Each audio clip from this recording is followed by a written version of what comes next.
Sorry, I got so wrapped up in my talking that I wasn't paying attention to the time. So I was saying that there are the tests only test for these two particular genes, and that there are a number of faulty genes that can lead to breast and ovarian cancer. And for some women who have this genetic testing done and they don't have the variant for these two genes, it can also give them a false sense of security that they don't have or aren't predisposed to get breast cancer, ovarian cancer, and yet they have any number of the other genes that might be. Actually, there's been more than, typically it's more than one type of gene that leads to the breast cancer. So that's just one example. Another example of pre-symptomatic genetic testing is for Huntington's disease, and that's a pretty significant one in terms of genetic testing, because if you have a parent or if you have it in the family, you have a 50% chance of inheriting developing Huntington's disease if you have a parent with Huntington's disease.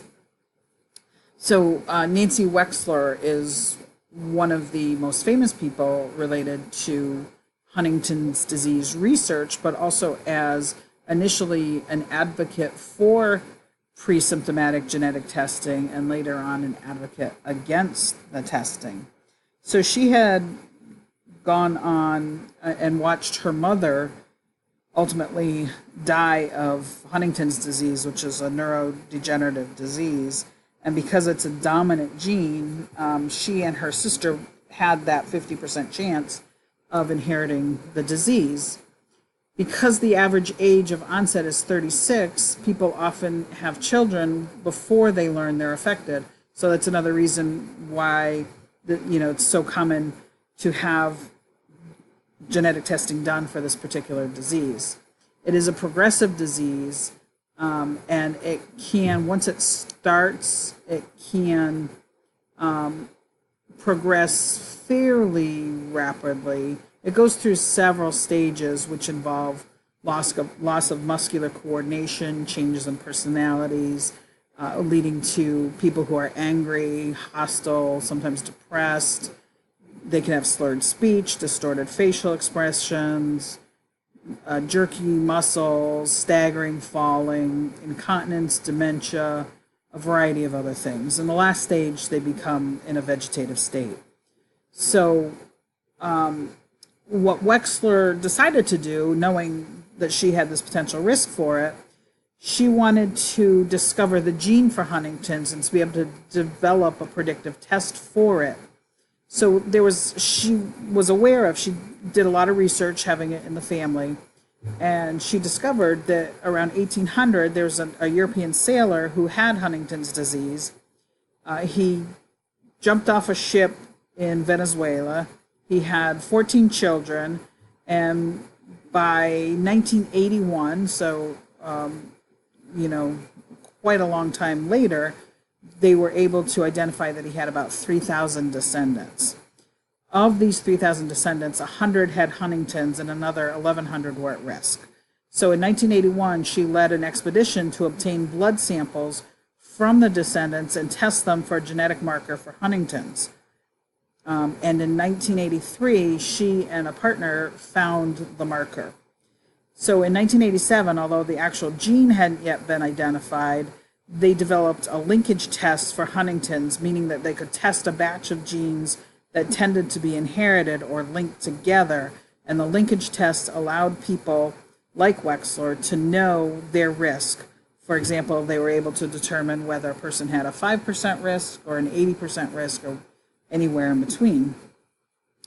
Nancy Wexler was a professor of clinical neuropsychology at Columbia and often said that when the test would be available, she would take it.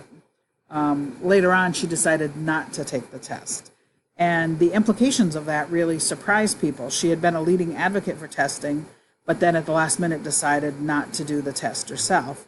And, she had spent a decade developing the very test that she now refused to take. Not only did she not take the test, but as I said, she became an advocate of not testing. And her rationale was, so what are you going to do if you're positive? Are you going to spend the rest of your life waiting to be a patient? The people who wanted to be tested so that they could decide if they wanted to do something in life, she would just say, just go do it. Develop your mind, get on with your life. Don't worry about becoming sick. So over the next decade, other researchers discovered the single genes for things like muscular dystrophy, cystic fibrosis, neurofibromatosis, colon cancer, ataxia, sickle cell anemia. And in 1993, 6 laboratories discovered the exact location of the Huntington's gene. So now people who are at risk, like Wexler, can directly take the test for it. But, by then, she had become even more convinced that people should not take the test. And in 2008, at 63 years old, she led a successful fight to get the Federal Drug Administration to approve the first drug that can ameliorate Huntington's symptoms. In 2016, at age 71, she and her sister still actively spoke on Huntington's, and apparently neither one of them inherited the gene. We have talked about eugenics at various points during this course, which really flourished from 1905 to 1935, and we've talked about Nazi Germany, etc. So, it flourished around the globe, but also it was prevalent in Long Island, New York. And at one time, there was a urologist in New York named William Robinson who proclaimed that people who were born mentally challenged, as he called it, said it was, and this is a quote, "It is the acme of stupidity to talk in such cases of individual liberty, of the rights of the individual. They have no right in the first instance to be born, but having been born, they have no right to propagate their kind." So this eugenics was popular because of the pervasive bigotry at the time. Bigotry was a common thing back then, and we know where it led to. The Nazis sterilized 225,000 what they called mental defectives, but it was happening in America as well. Indiana required sterilization in 1907 of what they deemed to be the retarded and criminally insane, and 30 other states soon followed, led by California, Virginia, and Indiana. And by 1941, 36,000 Americans had been sterilized for a catch-all condition called feeble-mindedness, or being born into large families on welfare. In 2012, it was identified that North Carolina sterilized 7,600 Carolinians between 1929 and 1974. In fact, the legislators in North Carolina in 2014 approved $10 million to compensate the 72 living victims. One of the most famous with regard to this topic, forced sterilization as a result of the eugenics movement, was in the 1927 Buck versus Bell decision. I'm going to talk about that a little bit later, about Carrie Buck. So, in fact, there was, if you do a little bit of research, Virginia is one of the states that had a eugenics movement and had institutions for what they called feeble-minded, and would engage in the forced sterilization of individuals. So in an attempt to keep them from having additional children that they determined would also be feeble-minded or have a cognitive impairment.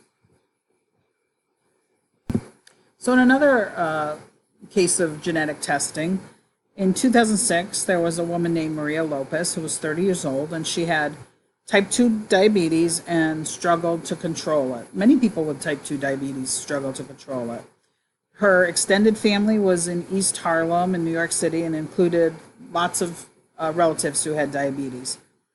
She was 5'6" tall. She weighed 267 pounds, had always fought to control her weight. She found it difficult to exercise. She liked French fries and soda, and she was diagnosed with diabetes at 15 because she was hospitalized for fainting spells. At one point, she had lost 100 pounds, but she gained it back. So in 2006, at the same time, epidemiologists discovered that over 800,000 New Yorkers, more than 1 in 8, had type 2 diabetes, and the incidence is a third higher than the rest of the nation. And in East Harlem, as many as 1 in 5 people had diabetes. So Maria Lopez said that her diabetes made her miserable. She never wanted to have the disease control her life, and since she had been first diagnosed, she really had denied the disease and that it could lead to her death. She says, in her mind, she said she was a traditionally built woman from a culture of strong, big women. I eat what I like, and to quote her, to hell with needles and machines. As you know, diabetics should give up things like beer and soda and french fries and chips and cakes and pies and everything else that Maria described as that tastes good. But many diabetics, and particularly if you look at East Harlem, they're living in poverty and experiencing great stress. The health educators urged Maria to exercise daily, to eat a low-fat diet, to manage her stress, eat fruits and vegetables. And, she said it's not easy to do. I have 2 kids and they like to go to McDonald's. We know that uncontrolled diabetes leads to kidney failure and retinal damage and blindness and gangrene and nerve damage and yada, yada, yada. Research to cure diabetes doesn't get as much attention or funding as research to eradicate cancer or HIV. And most care for people with diabetes is, managing crises rather than trying to prevent them. In 2006, scientists discovered a variant in a gene that increases one's susceptibility to type 2 diabetes. If you have a copy of this variant, you're at risk for developing type 2 diabetes, and the chances are increased by 40%. If you have 2 copies, your risk increases by 140%. So in understanding this, you have to understand, what is your risk.